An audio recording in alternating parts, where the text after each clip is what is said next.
Welcome to Life on Earth. Welcome to Life on Earth. That's right. Welcome to Life on Earth. Thank you so much for joining us, folks. Let me bring you up on the tubes here so that I can actually see the chat. Today is Thursday, August 19th, and this is Life on Earth. And we are glad you are here. Yeah. I gotta mute this puppy. Man. That's right. That's right. That's Listen to right. myself say that's right. That's right. Sorry for the rough show open, but that's okay. We're going to be positive about that. No more negativity. We are done with the negativity. Hooray. Something we need to talk about. Life on Earth is a show for people who live and seek to live well, mindfully, joyously on Earth. With coffee and water. With coffee. We are well tea. armed with the caffeine. In her speech to the 1976 graduating class at West Point Military Academy, Ayn Rand wrapped up by sharing her motivation in addressing the cadets. Let me quote a bit of that. It's going to relate to our show topic.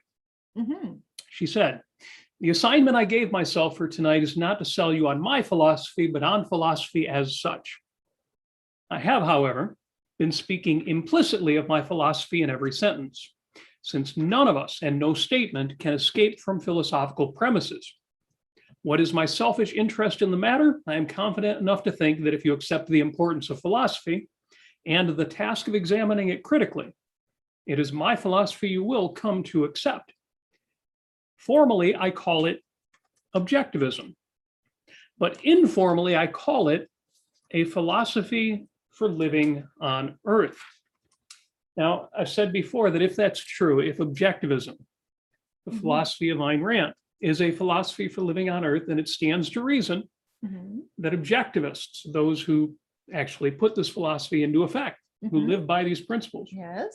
should be among the most happy, successful, optimistic, joyous, benevolent, gracious, and again, let me say, happy, positive people on Earth. Yes. All smiles.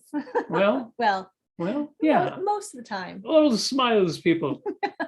Smiles, everyone. Smiles. See, yesterday I ran into a schedule conflict. James Valiant was live on the Ayn Rand Center UK's channel. He was doing his weekly essay discussion. He was out discussing altruism versus appeasement. Altruism versus appeasement. If it was only that easy. Appeasement is what we're talking about today, but no, altruism versus appeasement. And I must say, James is so great. I just love listening to him. James, if you're out there and you're hearing this, I love listening to you. Keep it up. Thank you. And you still owe me lunch. Yes. At the same time, schedule conflict, Ayn Rand Institute is presenting their new Ideal live show. And the topic, and here's the topic: why are objectivists so negative? Oh. How are they negative, Robert? So naturally, knowing the law of non-contradiction, I did the rational thing. I listened to them both at the same time. Wait, like Yes, one in each ear? that's right. Like you have two brains? Literally right. That's exactly Two what happened. sets of senses? You know, I was of two minds over this. Okay, maybe that wasn't the most rational thing. The most rational thing, obviously, would have been to listen to one and then listen to the recording of the other afterwards. Yes. So maybe I still need to work a little bit on my rationalness but see, the topic, the second topic, the new Ideal Live topic, why are objectivists so negative, is irresistible to me because I'm so negative. No, wait, that's wrong. It's irresistible to me because that has been a thing in the past, and it's still a thing that happens now. It's getting better. And so I was listening to it at my desk, and then I was listening to it in the shower, which is probably embarrassing to the people who are presenting it. Sorry, I was not dressed while listening to part of it. But then afterward, there was a curtain involved. Yes, the shower curtain. But afterward, well, actually the last half hour of it, I started taking notes, which is hard because you have to shower. Anyway, I ended up with a whole page of notes from the talk. But of course, by the time they got to the after show part, the clubhouse part, the part where we could talk back, Yeah. time was running out. Mm. Naturally, I got to the asking of questions late because I was taking a shower. Long story short, why are objectivists so negative? Hmm. Well, Onkar Ghate and Bayer, what? You need to Ben stop drinking the Bayer. coffee during the show. Ben Bayer and Onkar Ghate did a good job of giving good answers. A lot of them were kind of the answers you would expect. Mhm. And it was interesting to me because they went back to Ayn Rand. And of course, Ayn Rand gave cultural commentary in a way that was very critical of what was going on at the time. So that makes sense. But when they explained that, and when I thought about it some more, it occurred to me that things are still bad as they were in Ayn Rand's time. But what's interesting to me is that they're worse in some ways, but they're not end of the world worse. If you think they are, you need to go back and read more Ayn Rand. In fact, you should track down a copy of the Ayn Rand letter Yes. that Very she wrote in the nice. 70s, or the Objectivist newsletter that she wrote in the 1960s, along with lots of other writers. Mhm. And for two reasons. And this is one of the central things I want to talk about. For two reasons in the Objectivist newsletter. A, she was pointing out the bad things that were happening, the bad intellectual trends that were happening, the philosophical confusions and her answers to them. Mhm. And as I say, as bad as they were in Rand's time, in a few ways they're worse, in a few ways they're less bad. And if you read the Objectivist newsletter, you'll see that. But the other thing about reading the Objectivist newsletter, and this is something that they mentioned during the discussion, and I think it may be an area where there's a bit of a miss in the philosophic community, in the movement, we may say, is that there's a lot of other stuff in the Objectivist newsletter. Mhm. People pointing out good things that were happening, Yes. positive things, positive even trends, although not so much trends, but just exceptions to the rule. Mhm. And it was interesting to me that in the Objectivist, neither of those two, but we've got the big book over there, the newsletter in between. The Objectivist used to run a column, a feature called The Horror File. Ooh. And it was examples of things going on in the culture that Yeah. they weren't going to write a specific essay about, but they were beyond the pale. Right. They were just horrors that showed the kinds of things that Ayn Rand was writing about and warning about. And in March of 1967, where the Horror File would usually be, Ayn Rand posted an answer to readers about the Horror File. Hmm. And I have to read this because it connects to the points that were being made in the New Ideal Live Talk. Ayn Rand wrote, "Once in a while, we receive a letter asking us to establish a counterpart to the Horror File, i.e. a file of positive achievements or inspirational quotations." And then she went on to say, "I sympathize with the feeling that prompts such requests, but should like to correct the thinking involved." Mhm. And then she gives a quick history of the Horror File. She says, "First, let me indicate the history of the Horror File for those who missed its start as a regular feature. It was created in effect by our readers. In the August 64 issue of the Objectivist newsletter, I wrote, during and after the writing of Atlas Shrugged, I kept a file which formally should be called research or documentation file. For myself, I called it the Horror File. The documentation pertained to a special aspect of modern life, to the philosophical journalistic level of events, i.e. to events and pronouncements which illustrated the intellectual state of our culture and reflected the influence of philosophy, of the mysticism, altruism, collectivist axis on the daily political, cultural life of the country." She goes on to explain the Horror File and its history. And somebody had written to her, again, asking about a counterpart of it. And one of the examples that he gives, Frank Lloyd Wright was called as an expert in a legal battle. The opposing counsel was rather overbearing. Quote, "They say you're the world's greatest architect," he sneered to Wright. "That's true," said Wright calmly. "Well, don't you think it's rather immodest of you to say so?" said the lawyer. "Not at all," said Wright with a broad smile. "Don't forget, counselor, I'm under oath." And then there's a second example from Gustav Mahler that she quotes in a conversation between Mahler and his wife, Alma. Gustav Mahler: "All I love in a man is his achievement. The greater his achievement, the more I have to love him." That's a real danger. If you mean if someone came along who could love you more than I, he said to his wife, she said to him rather, I'd have to love him. And then Mahler supposedly smiled and said, "Well, I won't worry for the time being. I don't know anybody who can do more than I can." These were the examples that this guy sent into Ayn Rand at the Objectivist as counterexamples of the horror file. Ayn Rand answered, whatever else these two examples might be, they're most emphatically not examples of, quote, objectivist principles, unquote. The first one is a very charming story that demonstrates Frank Lloyd Wright's self-confidence and wit, but these attributes are not objectivist principles, nor are they demonstrations of objectivism. And Frank Lloyd Wright was the greatest architect of modern times and perhaps of all time, but philosophically, he was anything but an objectivist. She goes on to say the second story is totally wrong, morally and psychologically, unless it's meant as a joke. Listen to this, Ayn Rand writing: "To equate a man with his achievement is a dangerous bit of superficiality and package dealing.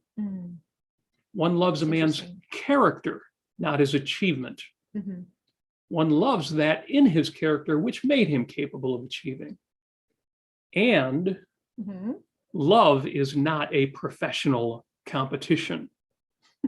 I love that, and we've got to talk about that. Incidentally, she goes on, she gives a lot more detail. If you have access to The Objectivist, March 1967, look up that and answer to readers. But she wraps it up with, and this goes back to the earlier point, quote, "In conclusion, I should like to address a question to those who, reading the horror file, get, quote, discouraged with the world, unquote, and as an antidote long for news of achievement. What do you think the rest of The Objectivist consists of?"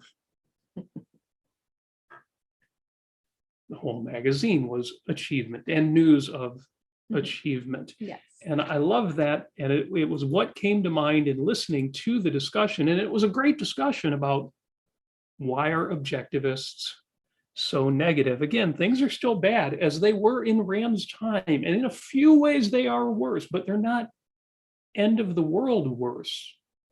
Right. We should be as joyous, as optimistic. Can we talk a little bit about our development with regard to objectivism and how we, kind of kept it on the sunny side of life, so to speak?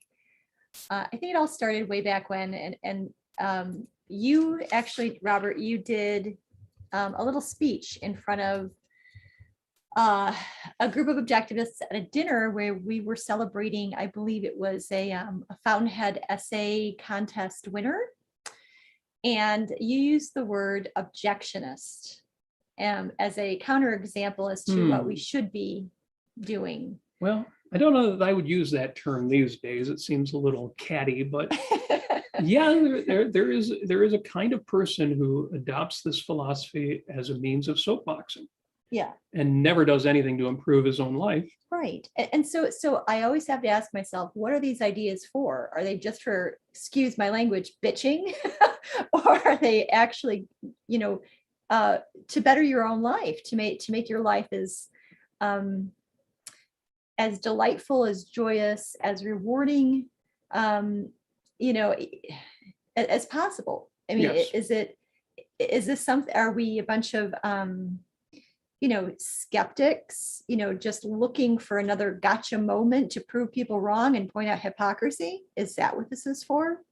No, that's just the icing on the cake. But, I mean, there's a reason why we discover these ideas and we want to spread them. And part of it's in self-defense. You want to make the world a better place.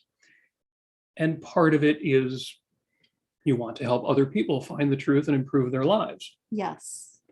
Yes. But, and maybe this will relate to what you're thinking of.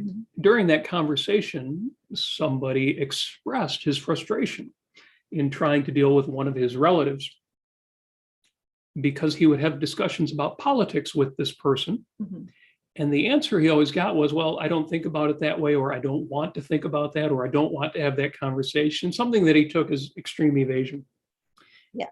And it occurred to me that, I've heard this 100 times before, and I've given advice in this regard, but underneath it all, trying to convince people in a 5-minute or even a 5-hour conversation Mhm.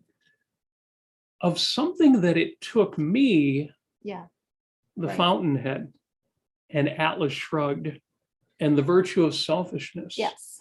and Capitalism, the Unknown Ideal, ideas that it took me months to understand, years to fully grasp, Mhm. and I don't know how much time to accept as true, to be frustrated that in having a conversation with my uncle at Thanksgiving dinner, I can't seem to convince him of all that stuff I'd learned from Ayn Rand. Me, some guy trying to convince him. I think that may be unrealistic. Yeah. Yeah. So, I mean, if you go into a conversation, you say, this is all the things that are wrong with the world. Let me convince you that they're, first of all, they're bad. And second of all, if we get that far, what the solutions are to them. And it's, so yeah, if you start off with that, I mean, people may be open to that, which is really great. But I think most people who are not philosophically inclined, that is just not something that is on their radar, and that's something they're not even going to listen to. But here's something crucial. Mhm. The alternative Yeah. is not give up. Right. The alternative, and we've used this expression before, so it was really cool to hear Dr. Bayer say the same thing. The alternative is planting seeds. Yes. You're starting a conversation that may resume months later, or may resume with other people that you're not even aware. Right. Just as with you, somebody said, oh, you should read The Fountainhead. Oh, you should read something by Ayn Rand. Or you came across it in a bookstore. Something started the process. Yes. But it was only the start of the process. Right. And I should say that not only are you planting intellectual seeds, you are exchanging spiritual fuel. You're exchanging spiritual values. So you're exchanging intellectual values, sure. But you have to keep in mind that, if you are a good role model, for instance, and this is something that we learned from Andy Bernstein way back when, in his talk about how to spread objectivism, is that you live your life as full and just as full and gloriously as possible. And people will see that. Yes. People will be influenced just by the fact that you are existing and you are doing what you're doing, and that you're doing whatever you're doing well, that they will respond to that and say, well, how on earth did this person get so, happy and so full of life and so open to things? And, Doctors Gatte and Bayer made that point, but I thought it was Mhm. best put by Greg Salmieri, who was not giving the talk, but he was in the audience, and he spoke in Clubhouse. And he pointed out that, well, what motivation does your uncle at Thanksgiving? I'm switching the example. I'm not talking about that person, but everybody knows this situation. Mhm. What motivation does your uncle have to listen to you? It's not enough that, well, I'm right. That is not a motivation. When you go out into the street and somebody walks up to you and starts talking to you, or even if a friend of yours starts talking to you, you have to have some reason to listen to what he has to say. Not just a reason to credit what he has to say, not just a reason for credibility, but some motivation, some reason to even be interested in the thing. Mhm. And I think all too often we think, well, I'm right. And that should be all the motivation anybody needs is, hey, I've got this thing that I'm right about. And it doesn't help that we often approach that kind of conversation with, everything you know is wrong. So that's just, totally takes all the gates down, all the walls down, totally opens up a person when they hear That's what that. I find. People are really open when there's a I'm great being sarcastic. there's a great song by Todd Rundgren in Utopia called Mhm. Everybody Else is Wrong. Now, why would a musician write a song called Everybody Else is Wrong if there wasn't a potential problem with that perspective? It's obviously a parody. Yeah. It's a great song, incidentally. It's also a parody of a Beatles song they use the style without stealing the melodies of I Am the Walrus. Worth looking up. I should have put that in the show notes, but show notes for this episode are already posted on my Facebook wall and Twitter. So go to facebook.com/Robert Nacer and twitter.com/Robert Nacer to see all this stuff he's talking about. What is it? Where did that come from? Link to that ARI New Ideal Live talk is on there. Definitely worth a listen. So yeah, my ears always prick up when somebody says, well, why would anybody listen to you? And what you're trying to accomplish is planting seeds. But again, the fact that this person, and I think a lot of people within philosophy, this philosophy in particular, the movement in general, have a sense of negativity is because they don't have a sense of A, what philosophy is for, and B, what you can do by way of convincing other people. Right. The other thing more generally is there is a range. There's a range of positivity or negativity Okay. within the objectivist community. And it runs the gamut everywhere from super, super positive people like Andrew Bernstein or Shoshana Knapp or Milgram or Ellen Kenner to super, super negative people whose names I won't mention because that would be rude, but you pull them out of your own experience. And what's interesting to me, there's this range of essentially positivity and negativity within the objectivist community. There's a whole range of valid positions. Yes. Based on where your focus is, what you're focused on, and based on your own psychology and your own life experiences. Right. And based on your sense of who Ayn Rand was. And I think people sometimes equate Ayn Rand with her most staunch, even harsh positions. Right. But this is the woman who wrote Atlas Shrugged. And Atlas Shrugged isn't just about the world falling apart and what to do about it. So if I could, I'm going to read just a couple paragraphs from Atlas Shrugged. Okay. Dagny Taggart, our protagonist, arrives someplace. I'm not even going to give any spoilers. She was looking up at the face of a man who knelt by her side, and she knew that in all the years behind her, this was what she would have given her life to see, a face that bore no mark of pain or fear or guilt. The shape of his mouth was pride and more. It was as if he took pride in being proud. I'm going to skip forward a bit. She goes on to explain more about this man in this place and what this place is like. Quote, "This was her world," she thought. "This was the way men were meant to be and to face their existence.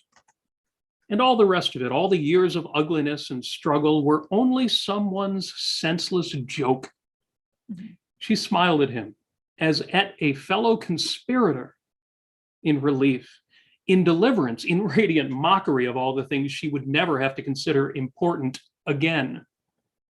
He smiled in answer. It was the same smile as her own, as if he felt what she felt and knew what she meant. "We never had to take any of it seriously, did we?" she whispered. "No, we never had to."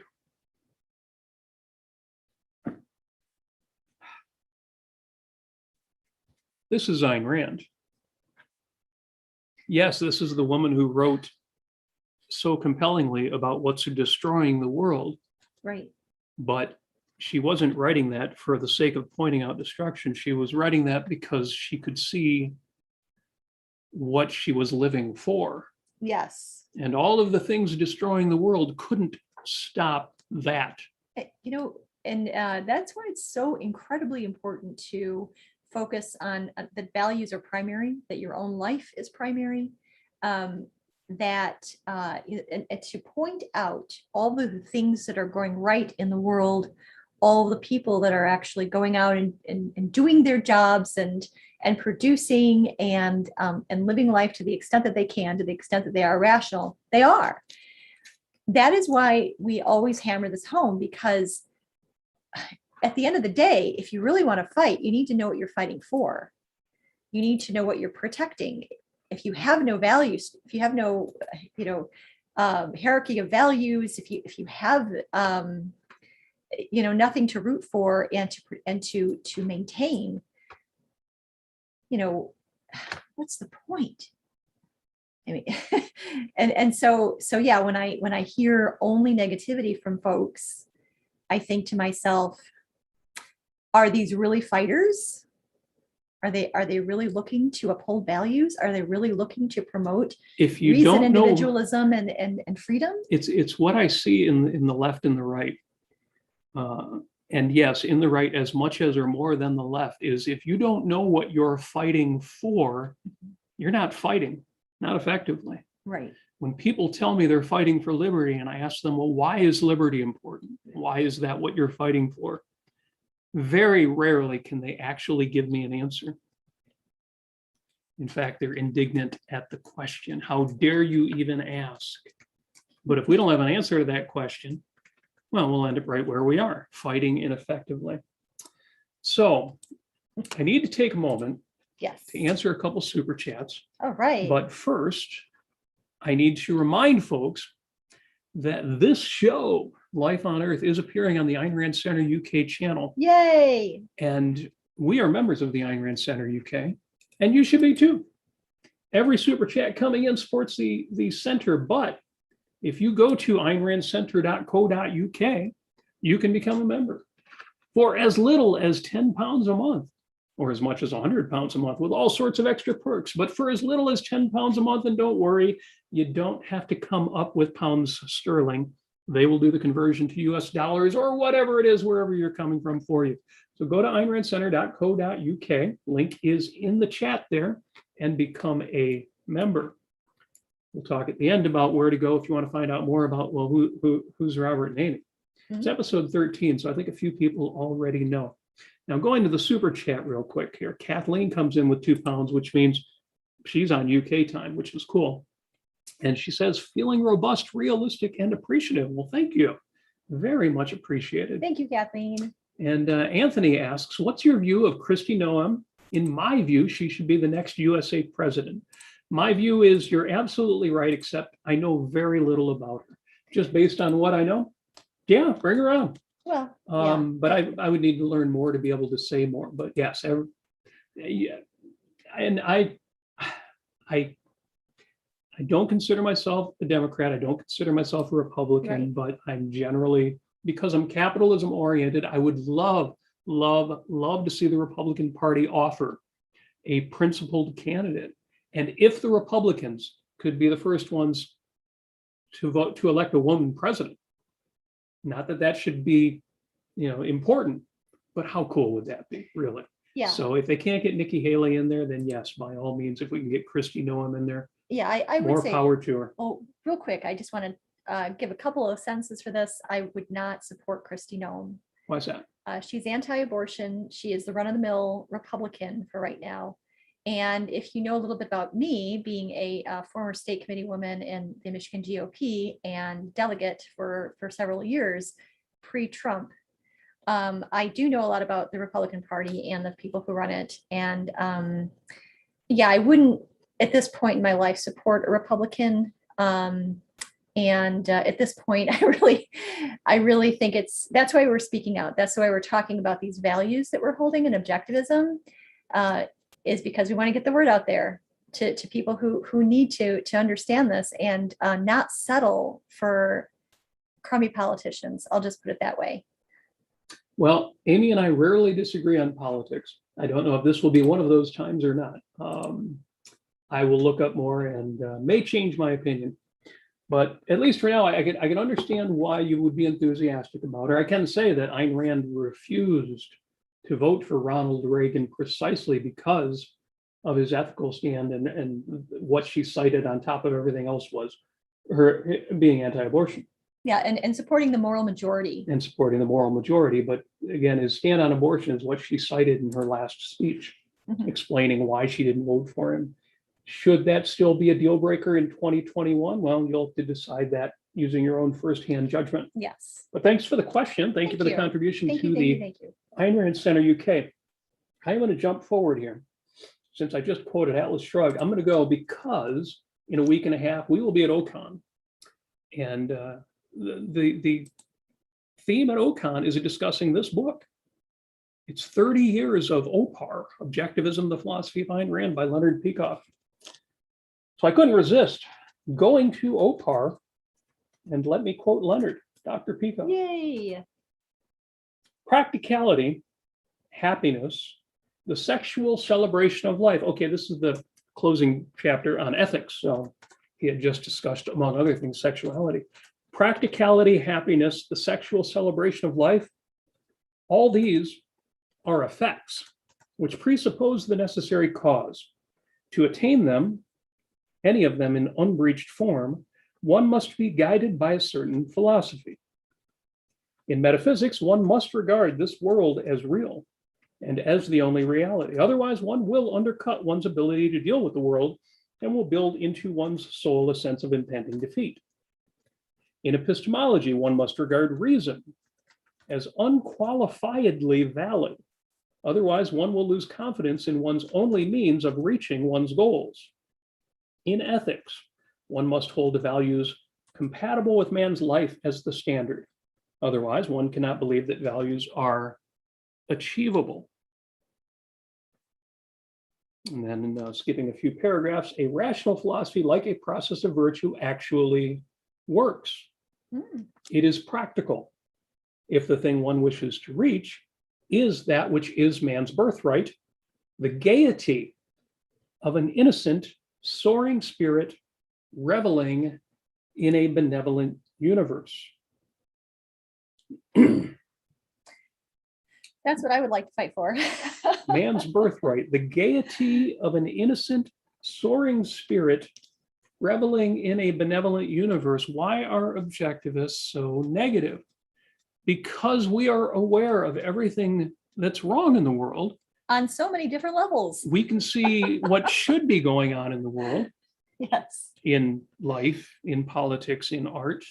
Yep. There is a lot to be negative about. Mhm. And yet, I'm going to skip forward to the end of OPAR here. Well, To the end of her life, Ayn Rand upheld her distinctive benevolent universe premise. The good, she maintained, can be achieved. Quote, it is real, it is possible, it's yours, unquote. So long as there is no censorship, she taught, there is a chance for persuasion to succeed. If no definite prediction can be made, she taught, then in reason only one action is proper: to go on fighting for reason. All things excellent, said Spinoza, are as difficult as they are rare, unquote. Since human values are not automatic, his statement is undeniable. In another respect, however, and this is Ayn Rand's unique perspective, the task ahead is not difficult. To save the world is the simplest thing in the world. All one has to do is think, unquote. Now, Dr. Peikoff has said that since he wrote those words, he's become more pessimistic. And I understand why he's become more pessimistic, but I don't agree with the perspective. whoa, fighting words. No. Fighting words there. Well, I disagree with Leonard Peikoff 1991, you see.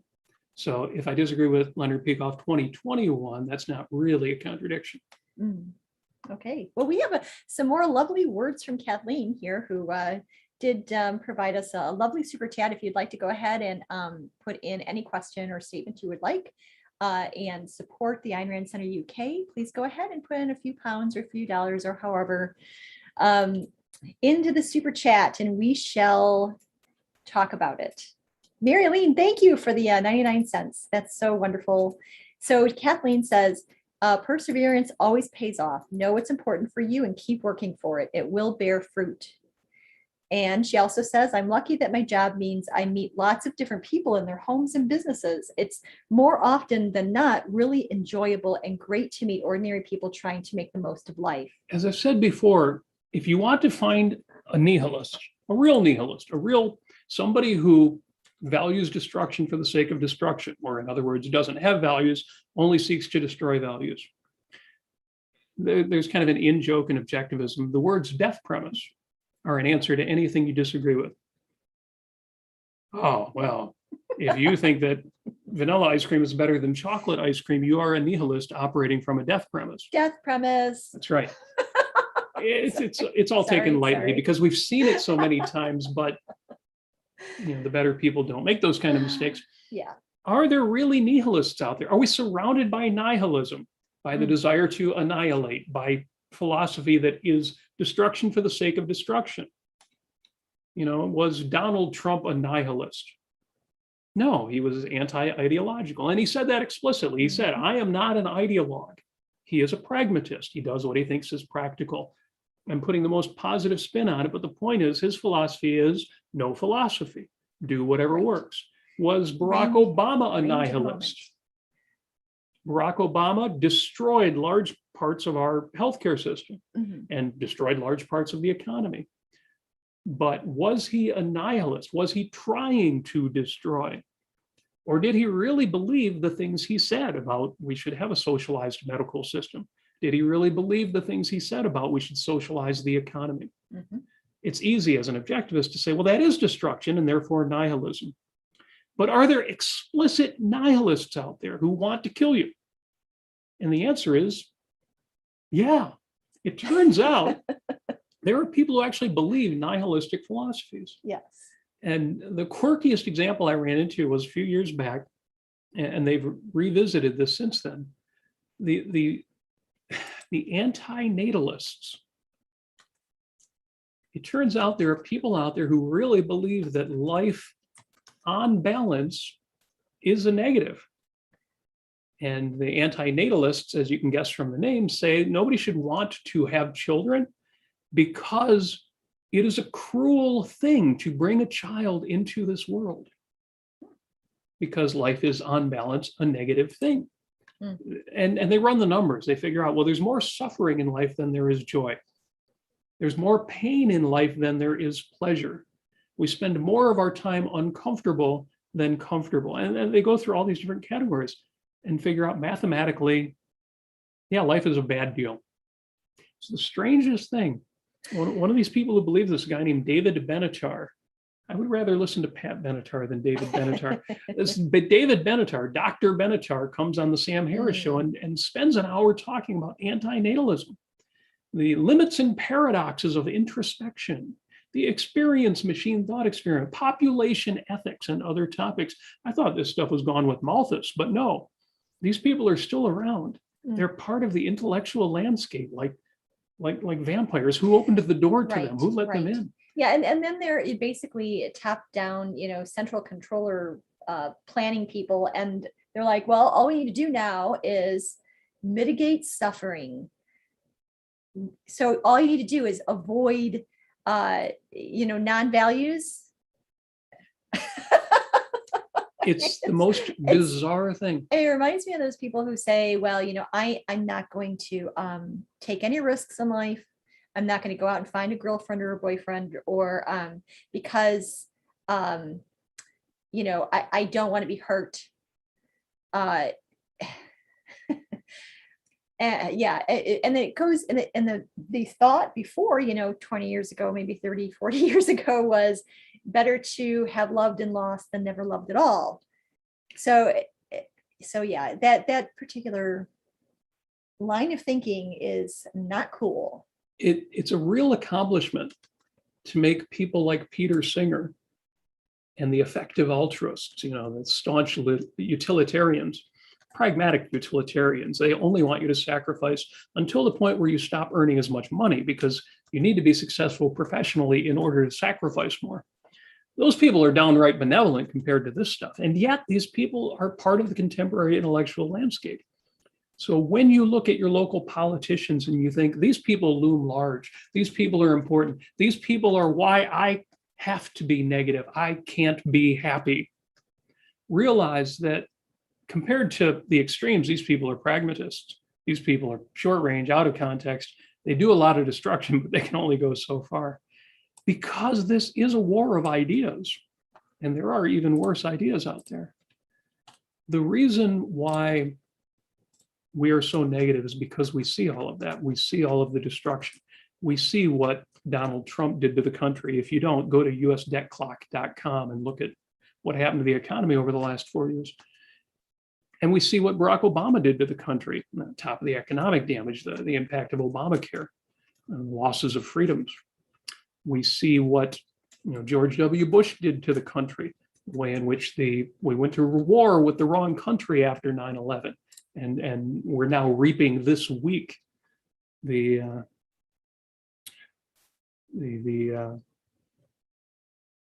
crop Horrific of those seeds that were planted devastation. in Afghanistan. This Yeah. is, I can't even talk about. It's too infuriating and heartbreaking. Yeah. There's plenty to be negative about out there, but that is not why I am here. And that is not why you are here. In almost every objective measure, lifespan, health, opportunity, food, shelter, safety, Mhm. and forget technology and opportunity, access to resources, access to art, access to music, access to inspiration. Just look at one thing that we have right now that we didn't have 75 years ago. Mhm. We have the writings of Ayn Rand, Yes. and not just Atlas Shrugged and The Fountainhead and Anthem and all the inspiration from her fiction, but her nonfiction writings, the clarity. Think about how clear your head was before you found Ayn Rand. You may be one of those people who was pretty clear. She just kind of clarified a few things for me. Or you may be somebody who's like, man, there were a few things I was really messed up about, and she straightened it out. That's where we're at now. That's what we've got now. We are surrounded by all of the technological, and not even high tech, but just innovation miracles. Things as simple as food, crop production, distribution, trucking. Nobody is in want for anything if they have been successful in being productive in their lives, made a little money. For what's in my wallet right now, there's almost nothing that I couldn't buy if I wanted it. And the same for you. We are, you've heard me say this before, and I'll say it again, we are surrounded by miracles, not least of which is ourselves. We have every reason to be angry, sad, negative. Mhm. We have every reason to say we never had to take any of it seriously, did we? There is a valid range of positivity and negativity, and you get to decide what part of that range to occupy. Yes. And it's all down to what you focus on. Yeah. Speaking of occupying, what's the phrase? I'm going to Occupy Wall Street. I'm going to let all of the bad things in the world occupy my mind rent free. Oh, yes. And let your enemies live rent free in your head. Yeah. Yeah, that's not a good idea. No. Well, we have some more super chats. Thank you so very much, Anthony and Marilyn, again. So Anthony has a question that I'm afraid we're not sure if we have an answer for. Okay. Any views on reimagined Battlestar Galactica? Was a great exhibition of decision-making under pressure. I don't know what reimagined Battlestar Galactica is. I mean, I'm assuming that this is something that they're going to bring Battlestar Galactica back. Now, we have actually watched a few episodes of Battlestar Galactica from Reimagined series books. way back when. And Okay. another spinoff. Well, Yeah. all I can say, and thank you for the contribution, but all I can Yes. say is I'll look into it. We'll take a look. There was some great stuff in those shows. A few things that were, kind of better than Star Wars, even though, I mean, Star Wars, everything was better than Star Wars. Trek. I mean, better than Star Trek. Yeah. I just pissed off all the Star Wars fans. The first 3 Star Wars films, which they called episodes 4, 5, and 6, were brilliant. And they are part of the history of the human race that those three films were produced. So I don't mean to bash Star Wars, except episodes 1, 2, 3, 7, 8, and 9. But other than that, outstanding. Outstanding. What I was trying to say was there were a few things in Battlestar Galactica that were actually better than most of the Star Trek series. But yeah, we'll always go back to DS9. We are Deep Space Nine fans. Deep Space Nine. We started a war. It's funny, as you can tell, we're just not that geeky, so I don't even know what this is. But long story short is we'll look into it because, again, there were some great things about Battlestar Galactica. Yeah, when we were talking about the natalists and the anti-natalists and, yes, and all of that, Mary Elaine says soon, that person who doesn't want to live basically will feel nothing or just fear. Yes. And I responded to Mary Elaine, yes, self-loathing, like, what Jim Taggart experienced. Or just flat affect, that ennui of the existentialists. And the soul of Lois Cook, kind of thing. Yes. Everything is nothing, and so everything is ultimately a joke. Yes. Yes, it's sad stuff. Right. All right. So again, there's a range of positivity and negativity that is valid. There are reasons why some people will necessarily need or want to spend more time with reasons for pessimism, and they are out there. Those are facts of reality.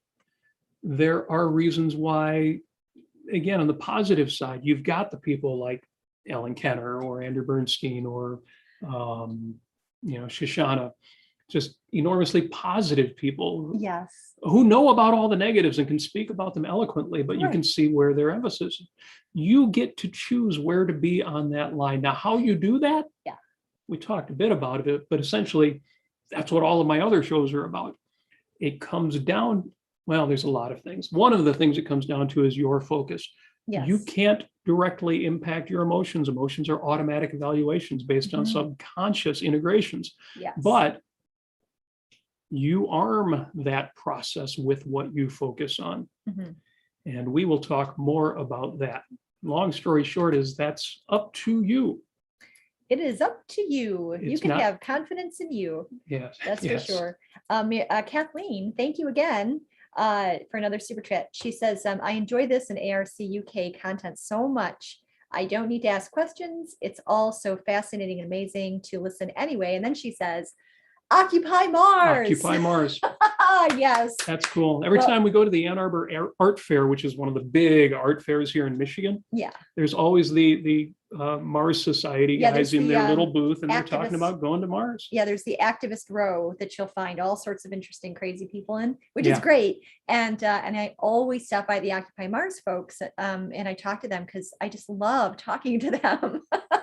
they're so especially nice. because they're in activist row. Yeah. So you're surrounded by, pro-abortion, anti-abortion, anti-circumcision, and I mean, even things I'm in favor of, but free crayons. Crayons.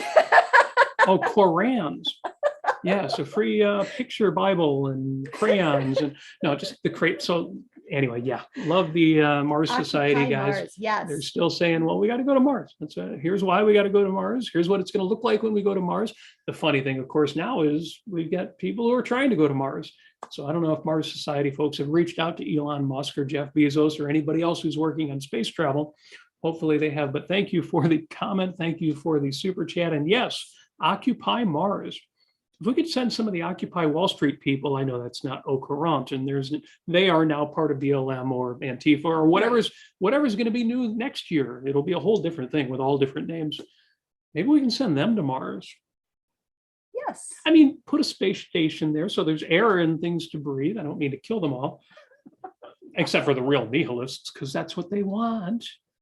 Okay, now we're getting silly. So what we're going to do, what we always do when we get silly, is we'll start winding down the show. I will remind you to support the Ayn Rand Center UK by going to their page, aynrandcenter.co.uk.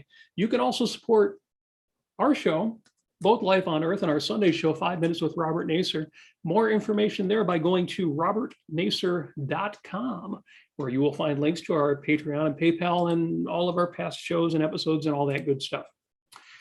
And with that said, again, Yeah, we do have one more super chat. oh, another super chat. Okay. We've got Anthony who says, where does the Hoover Institute and Ayn Rand Institute differ? No, have to research that. Yeah, Um, wish we had an answer for you. Sorry, Yeah, Anthony. But yeah. thank you for your super chat. I thought the Hoover Institute was more conservative / libertarian, Mhm. less ideological. Yeah. But I may be wrong. And really, that's just a setup for a joke about their intellectual vacuum at the Hoover Institute. No, I really don't know. Thanks for the super chat, but I would have to look that up. That was irresistible. Come on, how could I not? I think what we have to do is we need to take Anthony's questions and actually do a little research, come up with better answers. And the next time we do a show, we'll pay him back for all those great super chats. Yeah. But thank you so much for joining us. Again, choose where you want to be. Don't ever let yourself feel like they made me a negative person. Yes. They made me a positive person. The world made me what I am. Yeah. Especially the That's- objectivists here. yeah. You're self-made. Yes. And you're going to do that by making these choices of what to focus on. We'll talk about that more in Clubhouse because we're going to wrap up. We're going to Mhm. go over to Clubhouse. We're going to have our usual fun time talking to you. You don't have to type. You can talk. If you have the Clubhouse app on your Apple or Android phone, and doesn't everybody now? So thank you so much for joining us. This has been good. Bye now. Bye. Have a good Yeah, day. we need a bye now. Okay, bye now.